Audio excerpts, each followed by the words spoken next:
I have been painting and drawing my whole life, but when I was younger, I actually didn't think I would make it a profession.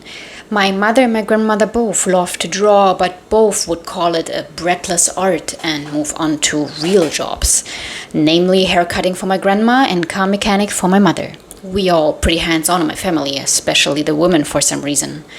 So when I was about to finish secondary school, I didn't think of going to university because I was determined to become a zookeeper, believe it or not.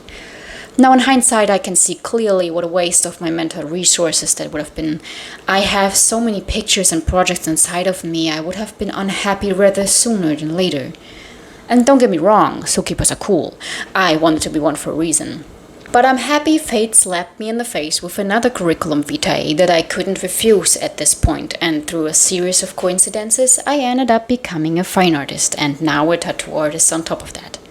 I think fate has been spot on with it. Thanks, fate. Part of me, however, wished at times I would be shoveling horse droppings instead, because the art world is brutal. I like to think I'm stubborn enough for this, but sometimes the urge to surrender gets the better of me. And it definitely has when it comes to galleries and the fine art environment in general. Because from what I noticed so far, it's not important how well you can paint. The only thing that matters is whom you know. That's especially true for galleries, as most of them don't even allow you to send in your work, they just ignore applications. The only way they add a new artist to their collection is through a patron, someone who knows the gallery owners and that vouches for the artist because they know each other personally as well. It's basically nepotism, as harsh as that sounds.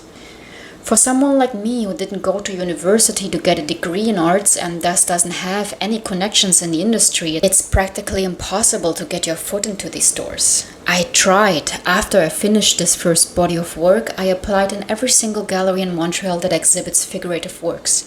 And just one wrote back, saying that they are not interested. All the others didn't even answer me, and that was the end of it. And my disappointment didn't actually start there. It started way earlier, back in Berlin, when after I set aside my aspirations of becoming a zookeeper, I applied twice for the University of Arts, and I was twice rejected.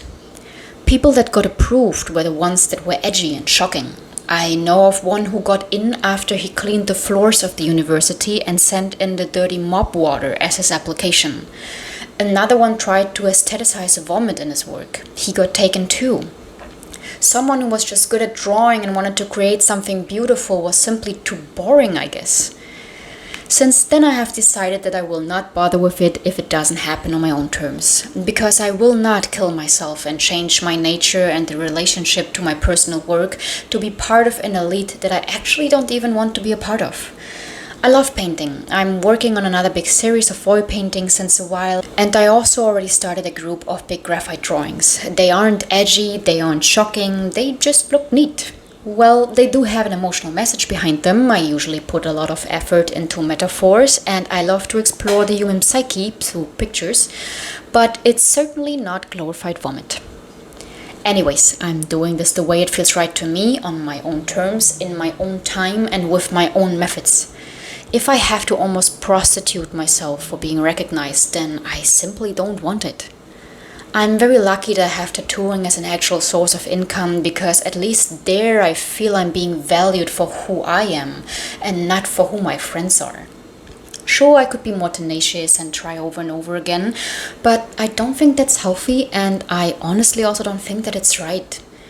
Maybe one day I will be lucky enough to actually sell all my stored works and thus have enough of a mental push again to paint more regularly. But until then I will do it when I have the time to spare and I actually want to do it. Painting differently, faster, bigger or more scandalous just to somehow make it is something I don't need in my life. I want to be able to enjoy what I do and not bend myself sideways and backwards to be accepted. I am who I am and I do what I do. That has to be enough. If it isn't, it's just not meant to be, I would say. I make my peace with that. I personally think it's important to be able to pivot when things don't work out. Of course you should try hard enough to be able to do what you love and not just throw everything overboard at the smallest sign of resistance. But I also think you shouldn't force yourself to become someone you are not for other people and institutions. It's the balance between adjusting and staying true to yourself that makes life worth living. And your life is for you. and not for a gallery. Always check in with yourself at the end of the day. Always ask yourself, is that really the path you want to travel? And of course, always stay curious. Thanks for listening.